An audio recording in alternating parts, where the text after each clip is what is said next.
بسم اللہ الرحمن الرحیم۔ السلام علیکم ناظرین، ریڈ زون سے میں ہوں علی رضا الوی اور میرے ساتھ موجود ہیں جناب مظہر برلاس۔ خواتین حضرات، آپ کی خدمت میں اسلام حسب سابق حسب روایت پاکستان کے لیے دعا۔ اللہ تعالی ہمارے اس عظیم وطن کو سلامت رکھے، یہ وطن ترقی کرے، یہاں خوشحالی ہو، امن چین اور سکھ سکون ہو، اور اللہ کرے یہاں غربت و افلاس کا خاتمہ بھی ہو۔ جی علی رضا الوی صاحب، کیا خبریں؟ جی مظہر برلاس صاحب اور ناظرین، پاکستان تحریک انصاف نے چیف الیکشن کمشنر کے خلاف جوڈیشل ریفرنس دائر کرنے کا فیصلہ کیا ہے اور جائزہ لینے کی کوشش کریں گے کہ یہ فیصلہ کیسا ہے، کیا وجہ ہے، کیا ممنوع فارن فنڈنگ کے حوالے سے کہیں فیصلہ قریب آنے والا تو نہیں ہے۔ حالانکہ اسی چیف الیکشن کمشنر کی نگرانی میں پاکستان تحریک انصاف نے پنجاب میں بڑا بھرپور معرکہ مارا ہے اور اس طرح کا معرکہ مارا ہے کہ تختہ الٹ کے رکھ دیا ہے، حمزہ شہباز کا اقتدار چھین لیا ہے۔ لیکن پاکستان تحریک انصاف بڑی سخت ناراض ہے ابھی تک بھی، اور یہ اگرچہ نہیں کہہ پائی کہ چیف الیکشن کمیشن نے الیکشن میں کسی طرح کی کوئی دھاندلی کی ہے، الیکشن کمیشن نے کہیں سے کوئی دھاندلی کا کوئی الزام نہیں لگائے، لیکن ان کے پیچھے پڑی ہوئی ہے پاکستان تحریک انصاف۔ وجہ کیا ہے، جائزہ لینے کی کوشش کریں گے۔ پھر یہ بھی پتہ کریں گے کہ تحریک انصاف نے یہ تسلیم تو کر لی ہے کہ فارن فنڈنگ انہیں ہوئی ہے۔ فواد چودھری کہتے ہیں کہ ہمیں فارن فنڈنگ ہوئی ہے، ہم اس بات کا بالکل اعتراف کرتے ہیں، فائنینشیل ٹائمز کی سٹوری کو ہم تسلیم کرتے ہیں۔ انہوں نے کمال معصومیت کا مظاہرہ کرتے ہوئے کہا کہ سمجھ نہیں آ رہی کس بات کا جواب دینا ہے، اس میں جواب دینے والی کون سی بات ہے، تو یہ اس بات کا بھی جائزہ لینے کی کوشش کریں گے۔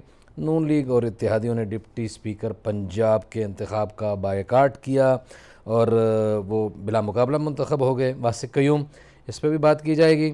اور پاکستان بھر میں بارشیں، سیلاب، تباہ کاریاں بہت بڑا موضوع ہے، بہت بڑا تکلیف دہ صورتحال ہے، یہ ساری اس پر بھی بات کریں گے۔ لیکن ناظرین، یہ بھی آپ کو بتاتے چلیں کہ آج محرم الحرام کی ابتدا ہو گئی ہے لیکن بدقسمتی سے یہ اگرچہ ایام ازاں ہیں، دکھ کے تکلیف کے دن ہیں، جس میں رسول اللہ صلی اللہ علیہ وسلم کے خانوادے کے اوپر ظلم و ستم ڈھائے گئے۔ امام حسین علیہ السلام، وہ جنہیں رسول اللہ صلی اللہ علیہ وسلم اپنے کندھوں پہ بٹھایا کرتے تھے اور بتایا کرتے تھے کہ یہ جوانان جنت کے سردار ہیں، ان کے اور ان کے عزیز و اقارب کی شہادت اور تکلیفوں کے دن ہیں اور یہ سوگ کے دن ہیں۔ لیکن بدقسمتی سے کچھ لوگ جانے انجانے میں، کچھ معلومات نہ ہونے کی وجہ سے اور کچھ تعصب کی بنیاد پہ مبارکبادیں دیتے ہیں ایک دوسرے کو۔ ہماری گزارش ہے کہ انسانیت کا تقاضا یہ ہے کہ اگر ہمارے اپنے گھر میں جنازہ پڑا ہوا ہو اور ہم اس گھر میں جا کے کہیں کہ جناب آپ کو مبارک ہو، تو کیسا لگے گا؟ یہ قابل غور بات ہے۔ اس کا کسی عقیدے سے، کسی مذہب سے، کسی فرقے سے اور کسی بھی بات سے کوئی تعلق نہیں، اس کا خالصتاً انسانیت سے تعلق ہے۔ بڑھتے ہیں مظہر برلاس صاحب کی طرف، بلکہ مظہر برلاس صاحب کی طرف بڑھنے سے پہلے میں آپ کو ایک مصدق ملک کا وہ کلپ سناتا ہوں جس میں آج انہوں نے کچھ گفتگو کی، کافی تیز باتیں کی، غصے میں کچھ باتیں کی، کچھ سوالات اٹھائے، پاکستان تحریک انصاف پہ سخت حملے کیے۔ کیا کہا انہوں نے وہ سن لیجئے، پھر اس پہ تبصرہ کرتے ہیں۔ 90 سال کی سزا والا دوست جو ہے اس کے بھی گارنٹور، ابیٹر، اور $250 ملین کی منی لانڈرنگ کرنے والے کے شریک جرم کابینہ سے کاغذ سائن کروایا، پھر بھی صادق اور امین۔ 2018 $250 ملین کیا وہ جو کاغذ سائن ہوا، 2019-20 وہ پیسے سارے بحریہ ٹاؤن کے اکاؤنٹ میں جمع ہو گئے۔ وہی 2020 450 کنال زمین جو ہے اس کے فیصلے کے پیسے آنے کے فوراً بعد منتقل کر دی گئی عمران خان صاحب اور ان کی اہلیہ کے نام پہ۔ 2022 شہزاد اکبر صاحب فرار ہو گئے۔ جی مظہر برلاس صاحب، انہوں نے تازہ ترین باتیں بھی کچھ کی ہیں، منی لانڈرنگ کی پچھلی بات بھی کی ہے اور تازہ ترین باتیں بھی کی ہیں۔ ایک تو یہ ہے کہ ملک صاحب نے جو باتیں کی ہیں وہ اگر تحریک انصاف چاہے یا ان کے چیئرمین چاہیں تو ان پہ ہرجانہ دائر کریں اگر یہ سچ نہیں ہے تو۔ اور ملک صاحب کو بھی چاہیے تھا کہ جو بحریہ ٹاؤن کی زمین کسی کے نام ہوئی اس کا کوئی ٹکڑا کاغذ کا ان کی حکومت ہے لہرا دیتے۔ تیسرا حل یہ ہے کہ یہ جتنے الزامات ہیں ان کو نیب کی طرف جانا چاہیے یا اور ادارے جو ہیں ہمارے تحقیقاتی ان کی طرف جانا چاہیے تاکہ دودھ کا دودھ پانی کا پانی سامنے آ جائے۔ صحیح ہے۔ اب جو کابینہ سے سائن کرانے والی بات ہے مجھے تو اس کا علم نہیں ہے، البتہ بہت اچھا ہوتا ملک صاحب بتاتے کہ کس طرح سجن جندال جو ہے وہ مری آیا تھا بغیر کسی ویزے کے، اور کس طرح ان کے محبوب لیڈر سے ملا تھا، اور کس طرح وہ کلبھوشن یادو والا لیٹر جو ہے وہ سائن ہو کے پھر انڈیا گیا اور وہ پھر عالمی عدالت میں چلا گیا۔ اگر وہ سائن نہ ہوتے تو وہ لیٹر نہیں جا سکتا تھا۔ یہ بھی بتا دیتے نا، یہ آدھا سچ بولتے ہیں آدھا نہیں بولتے، یعنی جو اپنے میں برائی ہے وہ بیان نہیں کرنی، جو کسی دوسرے پہ ہے وہ بیان کر دینی اپنی ہے۔ برائی تو کوئی بھی نہیں نا بیان کرتا برلاس صاحب۔ اب گزارش یہ ہے کہ یہ جتنے بھی ملک صاحب نے الزامات لگائے ہیں، فی الحال تو یہ الزامات ہی ہیں، چونکہ اس میں بیریا ٹاؤن بھی انوالو ہے۔ اب یہ ہے کہ ہمیں نہیں پتہ یہ ملک صاحب کس کے دوست ہیں، ان کے اتحادیوں کے تو ملک ریاض صاحب بڑے دوست ہیں، اور کون سی زمین ان کے نام ہوئی ہے یہ چیزیں ثابت کرنا پڑیں گی، پھر ہی بات بنے گی نا۔ نہیں برلاس صاحب، میرے خیال آپ کے نالج میں تو ہوگا یہ چیزیں، تو کچھ زمین کی تو چیزیں سرعام آئی ہیں، جو ایک زمین ایک بنائی گئی، ایک جس کا یہ حوالہ دے رہے ہیں، اور وہ تو پبلک ہے، وہ کاغذ میرا خیال ہے لہرانے کی ضرورت ہی نہیں تھی کہ کون کس طرح کا بورڈ بنایا گیا، بورڈ میں پہلے کس کو ڈالا گیا، پھر ان کو نکالا گیا، پھر اس میں کس کس کو ڈالا گیا، تو ظاہر ہے باخبر صحافی ہیں، آپ کے علم میں تو ہوگا کچھ نہ کچھ تو۔ وہ ظاہر ہے ایک وہ جو القادر یونیورسٹی ہے اس کی طرف یہ میرا خیال کر رہے ہوں گے اشارہ، یہ پہاڑوں میں یہ سواوا کے پاس کوئی جگہ ہے، لیکن اس کی بھی تحقیق ہونی چاہیے نا۔ بات تو ہے تحقیق کی، کہ اگر میں آپ کو کوئی زمین دیتا ہوں تو بھائی کیوں دیتا ہوں؟ صحیح ہے۔ کسی چیز کے عوض، کوئی کام کے عوض کوئی چیز ہوگی نا جس کے عوض دی ہے، تو یہ تحقیقاتی ادارے تحقیق کریں کہ ایسا کیوں ہوا، فلاں کی زمین فلاں کو کیوں مل گئی، ایسا ہی، اور فلاں نے یہ زمین کیسے حاصل کی، ایسا یہ ہی ہے۔ اداروں کا کام ہے وہ کریں۔ اور ٹرسٹی بورڈ وغیرہ بنے تو وہ بھی وہی ٹپیکل فیملی کے لوگ، بیوی کا نام ڈال دو، بچوں کا نام ڈال دو، بھتیجوں کا ڈال دو، بھانجوں کا ڈال دو، یہ تو کرپٹ لوگ کرتے ہیں۔ اور عمران خان صاحب تو سکہ راج الوقت صادق الامین ہے، تو اب وہ انہوں نے سپریم کورٹ نے قرار دیا ہوا ہے، میں تو کچھ نہیں کہہ وہی سکتا نا، اس پہ۔ تو اس طرح وہ ان سے تو یہ توقع میرا خیال ہے شاید نہیں کی جا سکنی چاہیے تھی۔ لیکن ہم اگلی خبر اسی حوالے سے کچھ اور بات بھی کرتے ہیں۔ باتیں کی بہت زیادہ، محمد زبیر صاحب نے بھی آج کچھ گفتگو کی، محمد زبیر صاحب نے بھی کچھ تابڑ توڑ حملے کیے، کچھ الزامات عائد کیے پاکستان تحریک انصاف پہ۔ ظاہر ہے باتیں 2-3 دن سے جو سب سے زیادہ یہی چل رہی ہیں، فائنینشیل ٹائمز کی رپورٹ چل رہی ہے، فارن فنڈنگ کی بات چل رہی ہے، الزامات ایک دوسرے پہ ہو رہے ہیں، اور لگتا ہے کہ ایگریسو پولیٹکس کا جو کوئی فیصلہ کیا گیا ہے یا کہیں سے کوئی ہدایت ملی ہے، وہ جو کہ پہلے پاکستان تحریک انصاف کر رہی تھی، اب مسلم لیگ نون، پی ڈی ایم اور یہ سارے اتحادی جو ہے یہ ایگریسو پولیٹکس کر رہے ہیں۔ زبیر صاحب نے کیا کہا وہ سن لیجئے، پھر مظہر اللہ صاحب کا تبصرہ لیتے ہیں۔ 8 سال ہو چکے فورن فنڈنگ کیس الیکشن کمیشن میں پڑا ہے، صرف اس چیز کے لیے کہ عمران خان اس کا جواب دے۔ عمران خان سب سے سچے کلیم کرتے ہیں، سب پر انگلی اٹھاتے ہیں، سب کو الزام لگاتے ہیں کہ اس نے حساب نہیں دیا، اس نے رسیدیں نہیں دی۔ تو ہم جب کہتے ہیں کہ بھائی آپ نے اپنا حساب جو دینا ہے آپ تو اپنا حساب دے دیں، کبھی ہائی کورٹ بھاگتے ہیں، کبھی کارروائی رکوا دیتے ہیں الیکشن کمیشن میں، کبھی سپریم کورٹ بھاگتے ہیں۔ یہاں نواز شریف نے تمام حساب کتاب دیا، ان کو تو ڈسکوالیفائی بھی کیا گیا، وہ ہر کورٹ کے پاس گئے ہیں، کنوکشن بھی ہوئی ہے، بالکل جھوٹے کیس بنائے گئے۔ آج بھی مریم نواز ہر روز پیش ہوتی ہیں، لیکن جب اپنا حساب دینا پڑتا ہے تو عمران خان صاحب کہتے ہیں نہیں میں نہیں حساب دوں گا۔ جی مظہر اللہ صاحب، نواز شریف صاحب نے حساب کتاب دیے، سزائیں بھگتیں، آج وہ بھی ان کے سزا بقول بھگت رہے دیے ہیں نا۔ نہیں، سزائیں تو بھگتیں ہی، نااہل ہوئے، ان کی بیٹی نااہل سزائیں ہوئی، کیا عدالتوں میں بھگتی، غیر بھاگ روزانہ کے پیش ہوتے ہیں۔ بیماری کا بہانہ پوری قوم کے سامنے جھوٹ بول کے ایک شخص بھاگ گیا، اور یہ جو ان کی صاحبزادی ہے یہ بھی سزا معطل کر کے بیٹھی ہوئی ہے کروا کے۔ گزارش یہ ہے کہ یہاں حساب کتاب دینا سب کو چاہیے، عمران خان کو بھی حساب کتاب دینا چاہیے، اور ان کو بھی دینا چاہیے کہ بھئی آپ کے اپارٹمنٹ تو ادھر ہی ہیں ابھی، اور باقی دولت بھی شان و شوکت جو ہے وہ ادھر ہی ہے، جو انڈیا میں آپ کی سٹیل ملوں میں حصے ہیں وہ بھی ادھر ہی پڑے ہوئے ہیں، اور جو قطر میں جو کچھ بنا ہوا ہے وہ بھی ادھر ہی پڑا ہوا ہے، جو برطانیہ میں اپارٹمنٹ اور دوسری جائیدادیں ہیں وہ پڑی ہوئی ہیں۔ اب گزارش یہ ہے کہ زبیر صاحب کی حکومت ہے، زبیر صاحب کہیں الیکشن کمیشن کو، انہوں نے فیصلہ محفوظ کیا، اور دیں وہ فیصلہ، ان کو کس نے روکا ہے؟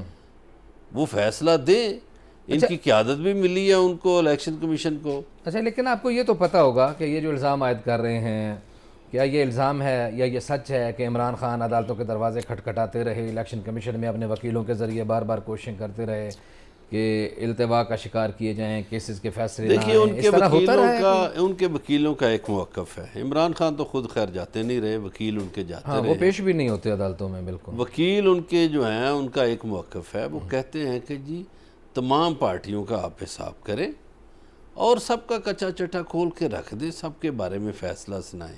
اس سے یہ بھاگتے ہیں چونکہ انہوں نے بھی کروڑوں لیے ہوئے ہیں اور پیپلز پارٹی نے بھی لیے ہوئے ہیں اور مولانا صاحب نے بھی اور باقی پارٹی نے بھی لیے ہوئے ہیں. اس سے یہ بھاگتے ہیں. یہ کوشش یہ دیکھیے ہمارے پاکستانی سیاستدان منافقت کرتے ہیں.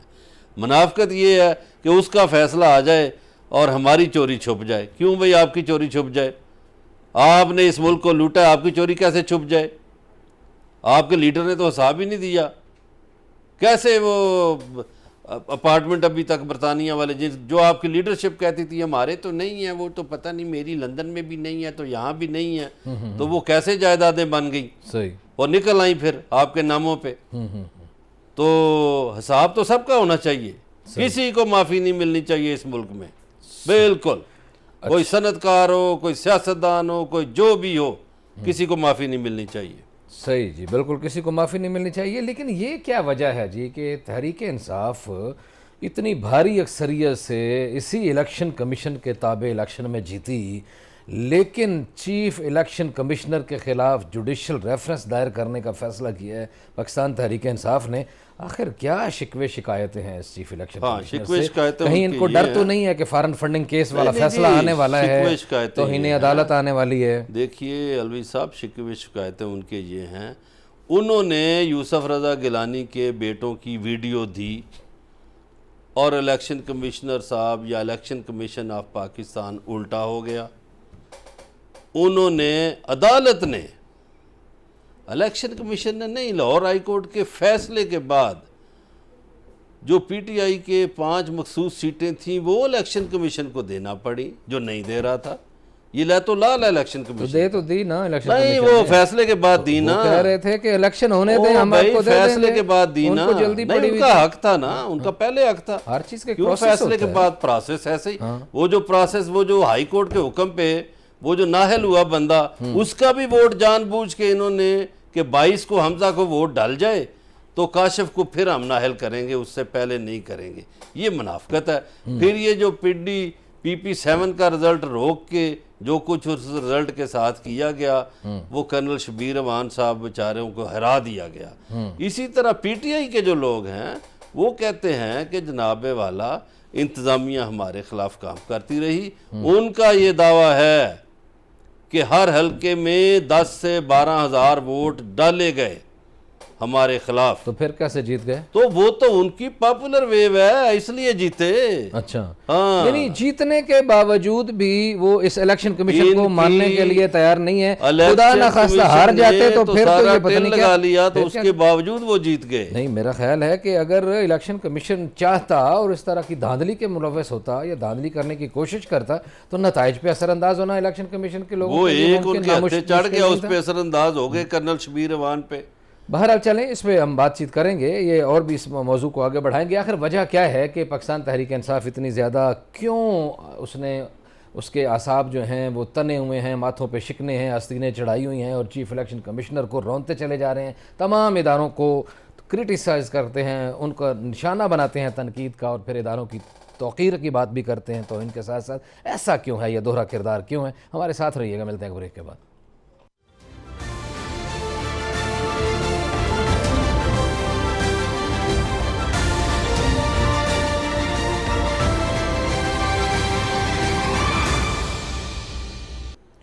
ویلکم بیک ناظرین. بریک پہ جانے سے پہلے بات ہو رہی تھی الیکشن کمشنر کے ساتھ کیا معاملہ ہے پاکستان تحریک انصاف کا، اور فارن فنڈنگ کا بھی معاملات ہیں ساتھ ساتھ چل رہے ہیں. فارن فنڈنگ کے حوالے سے اقرار کر لیا ہے پاکستان تحریک انصاف کے مرکزی رہنما اور ان کے سپوکس پرسن فواد چودھری نے. انہوں نے کہا ہے کہ جی بالکل ہم مانتے ہیں باہر سے پیسہ آیا ہے، ہمیں بہت سارا پیسہ آیا ہے، اور انہوں نے بڑی ہی کمال معصومیت کے ساتھ کہا ہے کہ اس میں غلط کیا ہے. ان کی گفتگو سنتے ہیں، پھر اس پہ تبصرہ کرتے ہیں کہ اس میں غلط کیا ہے اور ٹھیک کیا ہے. فواد چودھری. ٹائمز میں کوئی نئی بات نہیں ہو. ہم مان رہے ہیں کہ یہ $1.3 ملین جو ہیں یہ پی ٹی آئی کو ووٹن سے ٹرانسفر ہوئے تھے. ہم نے یہ ڈکلیئر کیے ہوئے اکاؤنٹ. اس میں ابھی تک مجھے سمجھ نہیں آئی کہ ہم نے ایلیگیشن کیا ہے اور ہم نے جواب کیا دینا ہے. عارف نقوی پاکستانی ہیں, انہوں نے وہ پیسہ بھیجا, وہ پیسہ جو ہے وہ لیگل طریقے سے پاکستان آیا, لیگل طریقے سے ڈکلیئر ہوا. ایک ملاقات ہوئی ہے پرسوں الیکشن کمیشن آف پاکستان کی جو حکمران اتحاد ہے ان کے لوگوں سے, اور اس میں انہوں نے ڈسکس کیا ہے پی ٹی آئی کا فنڈنگ کیس. یہ کوڈ آف کنڈکٹ جو ہے الیکشن کمیشن آف پاکستان کا, پاکستان کی عدلیہ کا, اس کی صریحاً خلاف ورزی ہے. اب ہم اپنی لیگل ٹیم سے بات کر رہے ہیں اور یہ ایک فٹ کیس ہے, proceed against election commissioner and ممبران کہ ان کے خلاف جو ہے وہ جوڈیشل کمیشن ہے اس میں ریفرنس بھیجا جائے اور ان کو ان کے عہدوں سے برخاست کیا جائے. جی, اس سادگی پہ کون نہ مر جائے یا خدا, کہ فواد چودھری بڑی معصومیت سے پوچھ رہے ہیں کہ $1.3 ملین انہوں نے مانا ہے, حالانکہ اس رپورٹ میں اور پیسہ بھی لکھا ہوا ہے, لیکن چلیں جی $1.3 ملین پہ ہی رہ جاتے ہیں کہ وہ آیا ہے پاکستان. یہ بہت بڑے وکیل ہیں اور پاکستان کے قانون کے تحت کسی پاکستان کی سیاسی جماعت کو باہر سے پیسہ نہیں لے سکتے. اگر یہ امریکی کمپنیوں سے پیسے لے رہے ہیں تو پھر 100% یہ بھی ہو سکتا ہے کہ یہ امریکہ کے مفادات کے تحفظ کرتے ہوں گے خفیہ طور پر یا اعلانیہ طور پر. تو یہ پیسہ تو انہوں نے مان لیا, اب ان کے خلاف ایکشن ہونا چاہیے یا نہیں ہونا چاہیے, کیا کہتے ہیں آپ؟ دیکھیے, پاکستان کی تمام سیاسی پارٹیاں باہر سے فنڈنگ لیتی ہیں, جو بیرون ملک پاکستانی ہیں وہ فنڈنگ کرتے ہیں. اب انہوں نے کہا ہے, ان کے وکیل بھی ویسے یہ بات کہتے ہیں کہ ہم نے سارا ریکارڈ الیکشن کمیشن کو پیش کر دیا ہوا ہے. اب الیکشن کمیشن کا کام ہے وہ فیصلہ کرے. جو انہوں نے دوسری بات کی, یہ شاہد خاقان عباسی وغیرہ ملے ہیں اس کو چیف الیکشن کمشنر کو, تو کوڈ آف کنڈکٹ کی جو خلاف ورزی ہے اس پہ انہوں نے کہا ہم ریفرنس بھیج رہے ہیں اور 2 صوبائی اسمبلیاں جو ہیں وہ عدم اعتماد کریں گی چیف الیکشن کمشنر پر.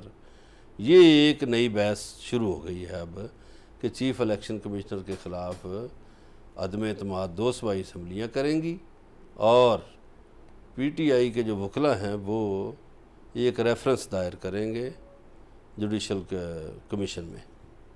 چیف الیکشن کمشنر کیا کسی کو نہیں مل سکتا سیاسی طور پر اور برملا کو خفیہ ملاقاتیں تو نہیں؟ انہوں نے بھی عمران خان نے بھی چھپ کے ملنے کی کوشش کی, جیسے کہ چیف الیکشن کمیشن کے ترجمان نے بتایا تھا کہ چھپ کے ملنے کی کوشش کی اور انہوں نے ریفیوز کر دیا. انہوں نے کہا آن دا ریکارڈ آ کے ملیں, کوئی بھی پولیٹیکل لیڈر ان کو مل سکتا ہے. وہ تو ترجمان نے بات کی نا, ادھر عمران خان صاحب خود کہتے ہیں کہ نہ میں اس کی شکل دیکھنا چاہتا ہوں نہ میں اس سے ملنا چاہتا ہوں. وہ ترجمان نے نہیں کہی, وہ ڈائریکٹ فریق نے کہی یہ بات. ادھر ترجمان کہہ رہا ہے الیکشن کمشنر کا, ادھر وہ ڈائریکٹ فریق نے بات کر دی, بھرے جلسے میں کی. انہوں نے کہا کہ بھائی میں تو اس کی شکل بھی نہیں دیکھنا چاہتا, ملنا تو درکنار ہے. تو اب ہم کس کو سچ سمجھیں کس کو جھوٹ سمجھیں؟ صحیح ہے. گزارش یہ ہے کہ یہ سب سیاسی پارٹیاں فنڈنگ لیتی ہیں, ان کے کیسز الیکشن کمیشن میں پڑے ہوئے ہیں.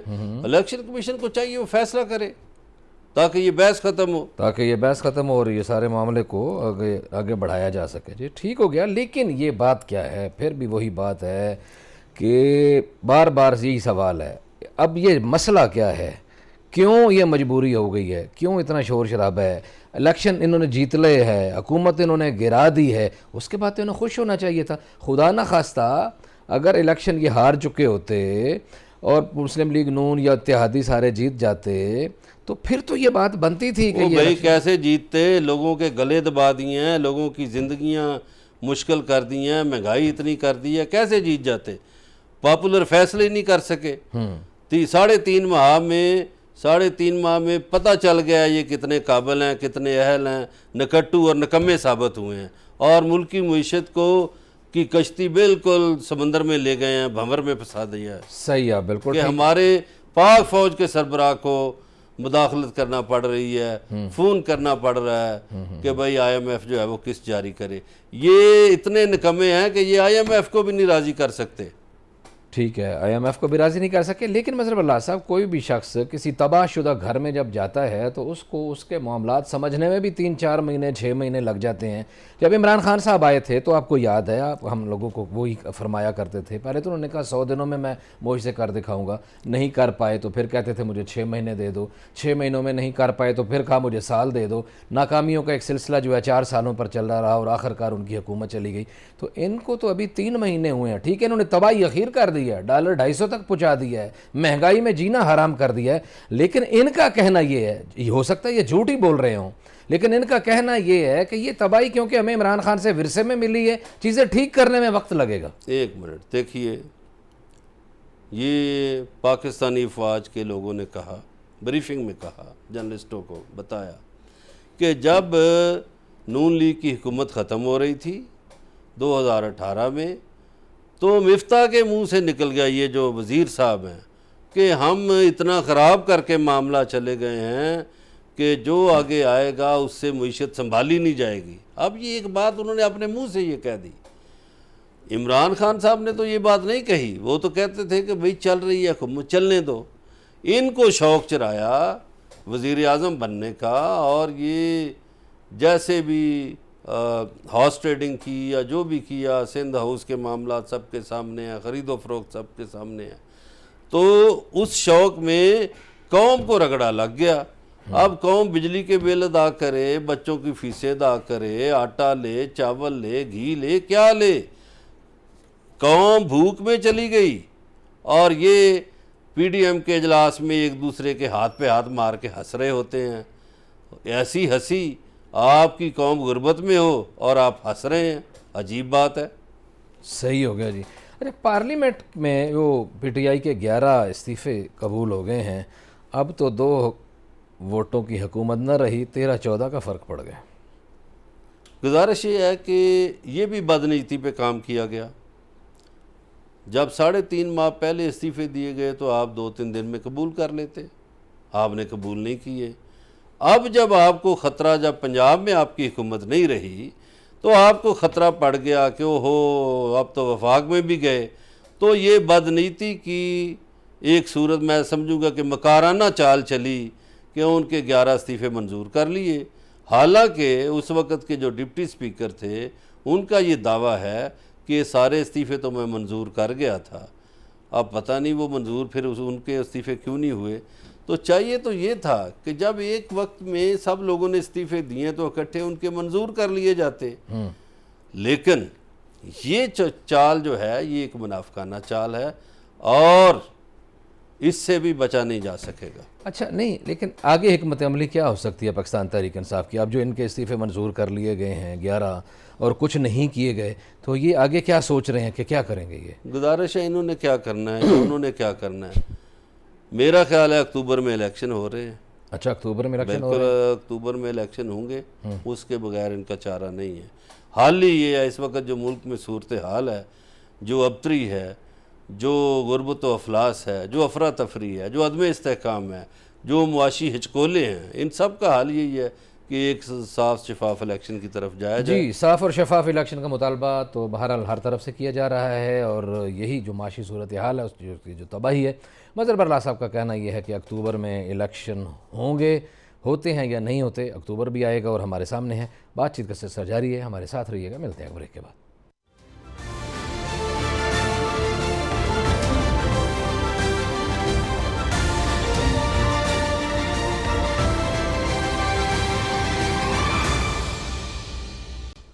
ویلکم بیک ناظرین۔ بریک پہ جانے سے پہلے وہی صورتحال، فائنانشل ٹائمز کی رپورٹ اور فارن فنڈنگ کی آمد کا اقرار اور چیف الیکشن کمشنر کے اوپر ریفرنس دائر کرنے کا فیصلہ۔ ایک سوال اٹھایا ہے کچھ لوگوں نے، انہوں نے کہا ہے کہ فارن فنڈنگ کے حوالے سے جو بات کی گئی ہے، کیا تحریک انصاف فائنانشل ٹائمز کے اوپر حتک عزت کا دعویٰ دائر کرے گی مظہر برلا صاحب؟ نہیں، وہ تو انہوں نے مان لیا نا، وہ تو کیوں دائر کریں دعویٰ؟ جب ایک شخص مان لیتا ہے تو دعویٰ کیوں دائر کریں؟ کیا ہم غیر ملکی فنڈنگ پہ چل رہے ہیں؟ نہیں، غیر ملکی فنڈنگ نہیں، اور انہوں نے یہ بھی بیان کیا کہ عارف نقوی پاکستانی ہے اور پاکستانی نے فنڈنگ کی ہے۔ یہ دیکھیں نا، یہ آپ باتوں کو گھمائے پھرائے نہ، سیدھی بات کیا کریں. عارف نقوی پاکستانی ہے، اس نے فنڈنگ کی ہے مطلوب ہے اور اس نے نواز شریف کو بھی فنڈنگ کر رکھی ہے، کروڑوں اربوں روپے کے اس کے اوپر جرمانہ، اس کو اور نواز شریف کو بھی اس کے فنڈنگ کر فراڈ کے رکھی اس کے اوپر ہے. پھنسا ہوا ہے. مزے کی بات ہے کہ نواز شریف کو بھی فنڈنگ اس نے کر رکھی ہے. اچھا چلیں یہ تو سامنے آ جائے گی بات. چلیں اگر وہ بھی آئے تو بڑی اچھی بات ہے. ہم کوئی نواز شریف کو ہمیں اگر اس نے بھی غیر ملکی پیسہ لیا ہے تو پنجاب اسمبلی کی بات کرے اس پہ ہو جو. اچھا لیکن ایک جملہ اور اس نے بھی کہا، مریم اورنگزیب نے کہا کہ فارن فنڈنگ لینے والا ملک کی سیکیورٹی کا ٹھیکیدار نہ بنے. ٹویٹ کیا مریم اورنگزیب نے. مریم اورنگزیب پہلے 2000 تو لوگوں کو پنجالیں پھر اگلی بات کریں. چلیں جی. نون لیگ اور اتحادیوں نے ڈپٹی اسپیکر پنجاب کے انتخاب کا بائیکاٹ کیوں کیا ہے؟ کیا وجہ؟ میرا خیال بائیکاٹ تو نہیں کیا، یہ اب وہ مشہوری کے لیے بائیکاٹ کہہ رہے ہیں. وہ نون لیگ کو چونکہ شکست نظر آ رہی تھی، انہوں نے کہا کہ یہ جو شکست کا توق ہے وہ پیپلز پارٹی کے گلے میں ڈال دیا جائے. تو انہوں نے علی حیدر گیلانی کو نامزد کر دیا. اب جب اس کا نام آیا تو میں صبح جب دیکھ رہا تھا تو مجھے پتا تھا کہ نون لیگ کے بہت سے لوگ علی حیدر گیلانی کو ووٹ نہیں دیں گے. کیوں؟ بس نہیں دیں گے. اتحادی ہیں، کیسے نہیں؟ وہ اتحادی ہونا اور بات ہے، ووٹ نہیں دیں گے. اچھا. تو میرا خیال ہے وہ شکست کے خوف سے بھاگ ہی گئے کہ ہم کیوں ہاریں، ہم کیوں شکست کھائیں. تو واسق قیوم عباسی جو راول پنڈی کے ہیں وہ بلا مقابلہ ڈپٹی اسپیکر بن گئے. اور آج ویسے چودھری پرویز لائی نے بڑا کام کیا ہے. انہوں نے 3 گھنٹے کی طویل ملاقات میٹنگ کی ہے ہیلتھ ریلیٹڈ کام سے. اس میں پنجاب کے بہت سے ہسپتالوں کی اپ گریڈیشن کا معاملہ کیا. جو انہوں نے وزیر آباد میں ایک بہت بڑا ہاسپٹل بنایا ہوا ہے جو کہ نون لیگ نے آ کے اس پہ کام شام روک دیا تھا، اس کے حوالے سے بھی کارڈیالوجی کا ہے. اور ایک اہم بات جو چودھری پرویز لائی صاحب نے کی وہ یہ ہے کہ ایمرجنسی میں جو بھی مریض آئے اس کو دوائی مفت ملنی چاہیے. یہ اس کا حق ہے مریض کا. یہ میرا خیال ہے کہ پہلے حکمران ہیں جنہوں نے حق تسلیم کیا ہے. ویسے تو ہم صحافیوں کو بھی ان کا مشکور ہونا چاہیے کہ صحافیوں کو چھت بھی چودھری پرویز لائی نے فراہم کی جب وہ وزیر اعلیٰ پنجاب تھے پچھلے دور میں. ہاں جنہیں نہیں، انہوں نے بہت اچھا یہ اقدام کیا. 1122 بھی انہوں نے شروع کروائی تھی پچھلے دور میں، اور یہ صحافیوں کے لیے کالونس کی بھی بات کی تھی.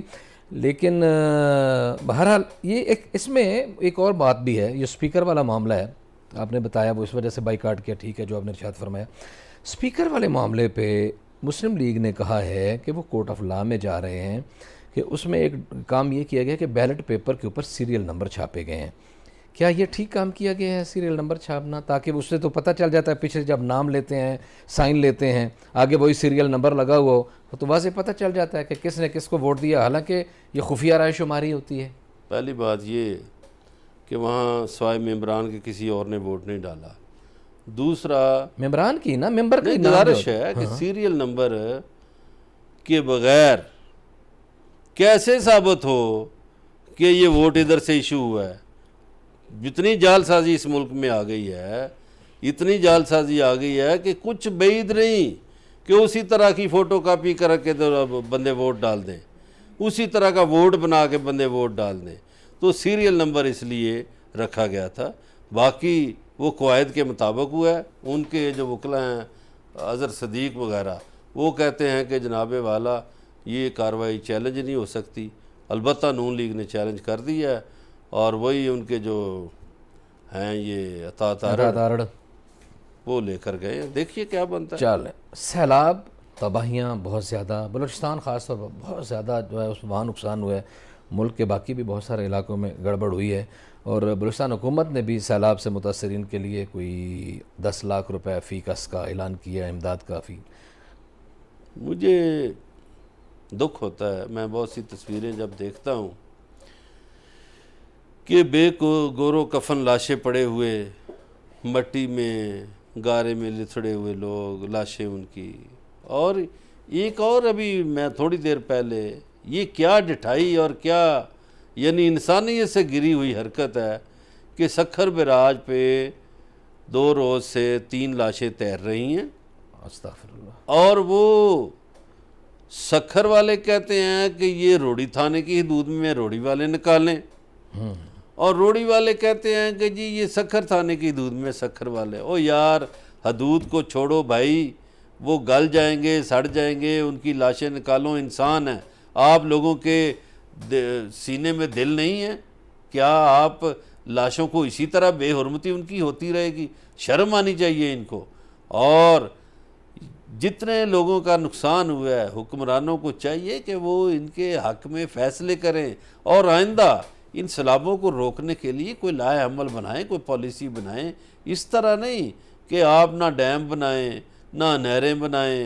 کالا باغ ڈیم کا نام لو تو پتہ نہیں کون کون کھڑا ہو جاتا ہے. جس نے بھی باہر سے پیسے لیے ہوتے ہیں وہ کھڑے ہو جاتے ہیں کالا باغ ڈیم کی مخالفت میں. تو گزارش یہ ہے کہ کالا باغ ڈیم نہیں بھی, چھوٹے ڈیم بنا لیں, اپنے ملک کو تو بچائیں, اپنے ملک کے شہریوں کو بچائیں. فصلوں کا بیڑا غرق الگ ہوتا ہے, مویشی الگ بہہ جاتے ہیں, انسانی جانیں الگ ضائع ہو جاتی ہیں, اور گھروں کی بربادی الگ ہو جاتی ہے. عام جو آدمی ہیں, جو دیہات میں رہنے والا ہے, وہ بیچارہ بڑی مشکل سے گھر بناتا ہے, اور کچے گھر ہیں لوگوں کے. یار کوئی خدا خوفی کرے, رحم کرے لوگوں پہ. اور یہ جو ٹھنڈے کمروں میں بیٹھے ہوئے بیوروکریٹ ہیں یا حکمران ہیں, ان کو سوچنا چاہیے کہ قیامت کے دن کوئی گریبان ان کا پکڑ لے گا. کیا جواب دیں گے یہ؟ اچھا, ایک اور بھی ایک بات آ رہی ہے, جو ایکسپیکٹیشن ہے, یہ بھی کہا رہا ہے کہ اگست میں بھی سندھ میں معمول سے زیادہ بارشیں ہونے کا امکان ہے. اور جو کچھ ہم صورتحال دیکھ رہے ہیں, جو انتظامات ہیں, مجھے تو ڈر ہی لگ رہا ہے. اب دیکھیں لاڑکانہ میں سیلاب ہے اس وقت, جی ہاں, اور لاڑکانہ کے نام پہ جو لوگ ووٹ لیتے ہیں وہاں ہیں ہی نہیں. جی وہ تو ان کا اس سے پہلے کراچی میں کیا ہوا؟ کراچی کیا خوبصورت شہر تھا, گورے یہاں آتے تھے سیاحت کرنے, اچھا عرب یہاں آتے تھے سیاحت کرنے. دنیا کے 5 بہترین شہروں میں سے کراچی ایک تھا. درست. کیا حال کر دیا کراچی کا؟ ٹوٹی سڑکیں, ٹوٹے پل, نکاسی آب نہیں. کدھر کدھر سمجھو دو یار, کتنا کھاؤ گے اس ملک کو, کتنا لوٹو گے اس ملک کو؟ خدا کے لیے کوئی کام ڈھنگ کا کر دو, کل کو خدا کو جواب دینا ہے. یہ تو واقعی بزر بلا صاحب بالکل آپ بجا فرما رہے ہیں. میں ایک تصویر دیکھ رہا تھا جس میں ذوالفقار علی بھٹو بارشوں کے بعد کی صورتحال کا جائزہ لے رہے تھے. پھر اس کے بعد وہ دیکھیں تیسری نسل آ گئی ہے, لیکن لوگوں کے دکھ کم نہیں ہوئے. روٹی کپڑا مکان مل گیا؟ وہی نہ روٹی, نہ کپڑا, نہ مکان, نہ مکان جو ہیں وہ بھی گر رہے ہیں بارشوں میں. وہ پیپلز پارٹی والوں سے بات کریں, ہمارے دوست ہیں, وہ کیا کہتے ہیں؟ ہم نے قوم کو 18ویں ترمیم دی. او بھئی 18ویں ترمیم کو چٹنی ہے, کوئی گوشت ہے, کس کو روٹی ہے 18ویں ترمیم. 18ویں ترمیم لوگوں کو کپڑے نہیں دیتی, 18ویں ترمیم نہ لوگوں کو کھانا دیتی ہے, نہ لوگوں کو گھر دیتی ہے. صحیح ہے. یہ کہہ دینا کہ ہم نے فلانی لیکن وہ کہتے ہیں ترمیم کہ کی. شعور دیا ہم نے, لوگوں کو حق دیا, شعور دیا ہوتا, ہم نے صوبوں کو ان کے حقوق دیے. شعور دیا ہوتا تو سندھ کے بلدیاتی الیکشن میں یہ صورتحال نہ ہوتی جو ہوئی ہے.